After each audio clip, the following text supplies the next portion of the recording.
रेगिस्तान के बीचों बीच जमीन का ये छोटा सा हिस्सा एक दिन दुनिया की 18th लार्जेस्ट इकोनॉमी बन जाएगा, ये तो शायद ही किसी ने सोचा होगा। 3 मार्च 1938 ये वो दिन था जब यहाँ रहने वाले हर एक आदमी की जिंदगी बदलने वाली थी, क्योंकि इसी दिन इस देश को अपनी धरती के नीचे ऑयल रिजर्व्स मिले थे। और आज के टाइम पर सऊदी अरेबिया के पास दुनिया का 2nd largest proven oil reserve है और दुनिया का 4th largest natural gas reserve भी इन्हीं के पास है। और इसी के दम पर आज सऊदी अरेबिया दुनिया की 18th लार्जेस्ट इकोनॉमी है। इनकी नॉमिनल जीडीपी आज के टाइम पर $1 ट्रिलियन क्रॉस कर चुकी है और आज के टाइम पर इनकी बजट के रेवेन्यू का 87%, एक्सपोर्ट्स की अर्निंग का 90% और ओवरऑल जीडीपी का 42% तेल से ही आता है। और अब सऊदी अरेबिया में एक ऐसा शहर बनने जा रहा है जो सीधा एक साइंस फिक्शन मूवी का हिस्सा लगता है। एक ऐसा फ्यूचरिस्टिक शहर जो एक लाइन में डिजाइन किया गया है। ये शहर ऊंचाई में 500 मीटर का है, यानी एफिल टावर से भी ज्यादा ऊंचा, और चौड़ाई में 200 मीटर का है। इसके दोनों तरफ बहुत बड़े बड़े शीशे लगे हुए हैं। इसके अंदर हरी भरी ग्रासेस और बहुत सारी फ्यूचरिस्टिक टेक्नोलॉजीज होंगी। कुछ एस्टिमेट्स के अनुसार इस सिटी को बनाने का खर्चा $1 ट्रिलियन से भी ज्यादा हो सकता है। अब ऐसा शहर क्या सच में पॉसिबल है और आखिर इसके फायदे और नुकसान क्या हैं? और ऐसे मेगा प्रोजेक्ट का हमारी दुनिया पर क्या असर पड़ेगा, आइए आज की इस वीडियो में जानने की कोशिश करते हैं। What is NEOM? In the northwest of Saudi Arabia, it'll be a hub for innovation and a line, a 500-meter high, 200-meter wide, 170-kilometer long city of the shape of, well, a line. No roads, cars, or emissions.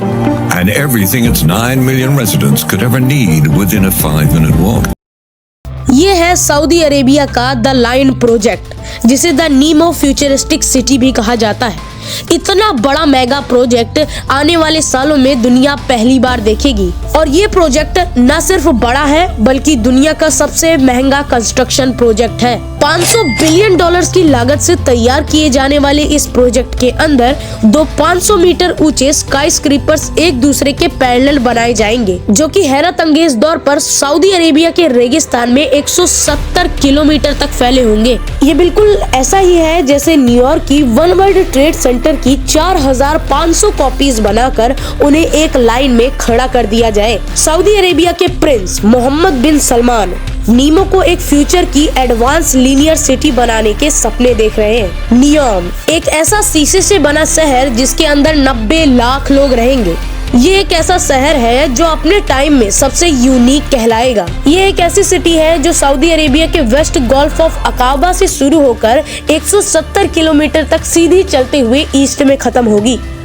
जब 2021 में Saudi के Prince ने पहली बार इस project को announce किया था, तब कई सारी रिपोर्ट्स ये कह रही थी कि ये प्रोजेक्ट कभी शुरू ही नहीं हो पाएगा। लेकिन अगर सैटेलाइट इमेजेस में देखें तो हमें पता चलेगा कि इस प्रोजेक्ट पर ऑलरेडी काम शुरू हो चुका है। जो जगह बताई गई थी एग्जैक्ट वहीं पर एक अंडर कंस्ट्रक्शन लाइन बन रही है। जहां इस लाइन की लंबाई 170 किलोमीटर तक फैली होगी, वहीं इसकी चौड़ाई सिर्फ 200 मीटर की होगी। यानी देखा जाए तो ये सिर्फ एक सोसाइटी के ब्लॉक जितनी होगी।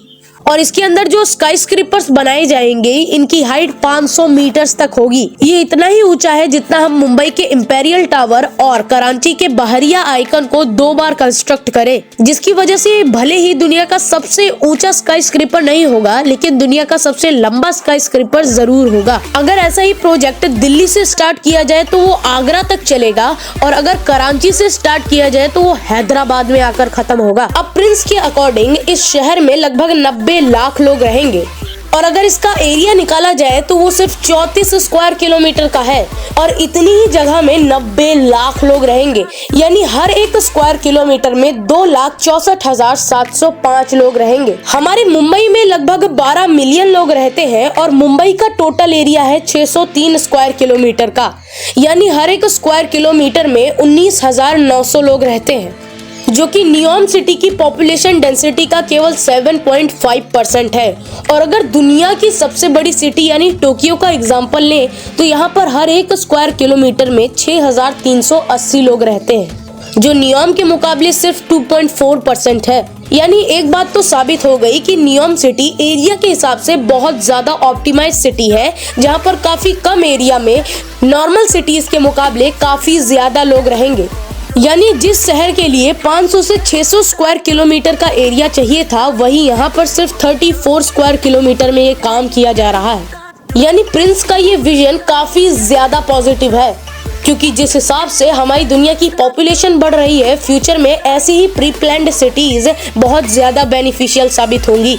ऐसी सिटीज को लीनियर सिटीज भी कहा जाता है और ऐसी सिटीज के काफी ज्यादा बेनिफिट्स भी होते हैं, क्योंकि ऑर्गेनिक सिटी में रिसोर्सेज काफी ज्यादा वेस्ट जाते हैं, लेकिन इन सिटीज में सब कुछ प्लान्ड रहता है, इसीलिए रिसोर्सेज ना के बराबर वेस्ट होते हैं, जिसकी वजह से ऑपरेटिंग कॉस्ट भी कम हो जाता है। अगर इसे हम एक एग्जांपल से समझें तो मैक्सिको, जिसकी पॉपुलेशन नियोम सिटी की प्रपोज्ड पॉपुलेशन जितनी ही है, लेकिन अगर मैक्सिको के सारे रोड्स की एरिया को मिला दे, जिसमें शामिल है मेन रोड्स, स्ट्रीट्स और एक्सप्रेसवेज भी, तो इनका टोटल एरिया 3 लाख किलोमीटर का आता है, जो कि हमारी धरती का 7 बार चक्कर लगा सकते हैं। और वहीं इतनी बड़ी रोड बनाने के जगह पर इतने ही पॉपुलेशन का काम सिर्फ 170 किलोमीटर की रोड नेटवर्क में होगा।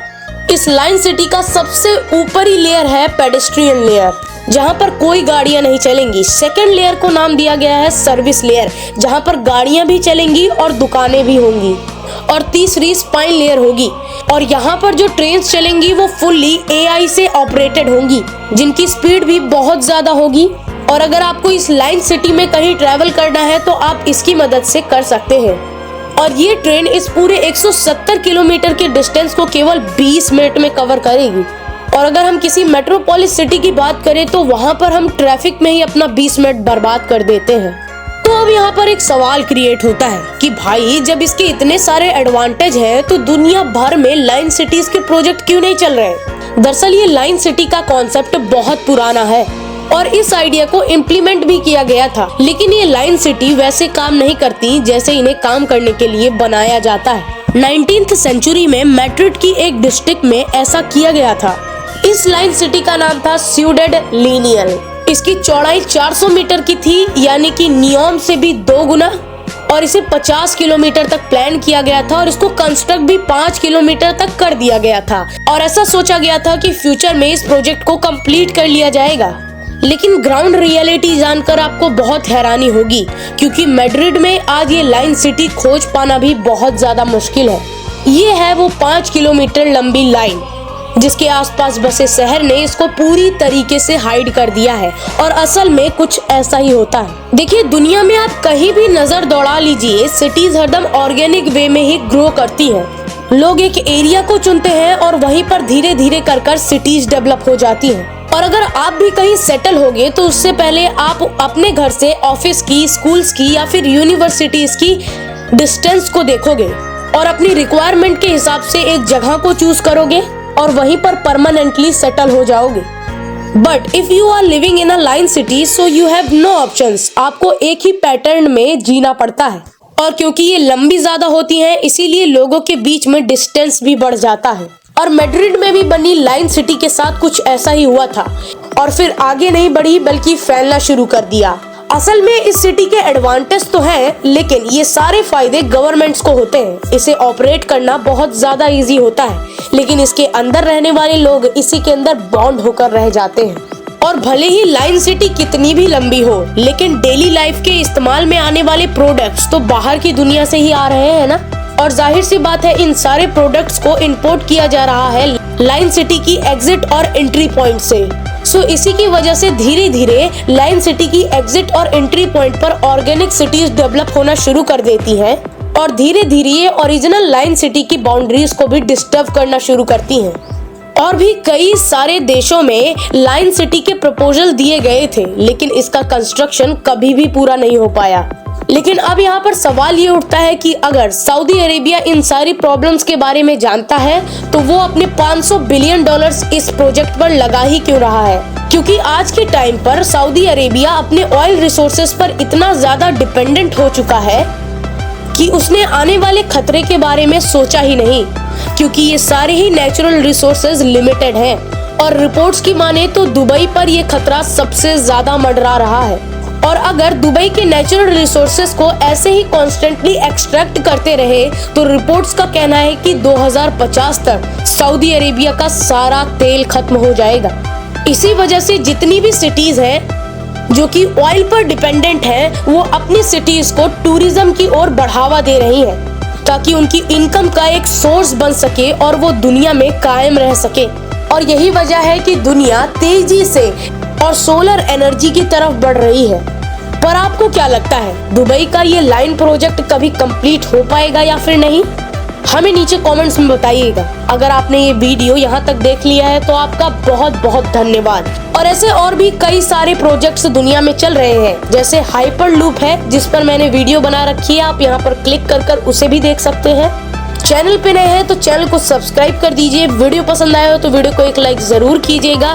तो बस आज की वीडियो में इतना ही। मिलता हूँ मैं आपसे किसी और वीडियो में किसी और नए टॉपिक के साथ। तब तक के लिए जय हिंद।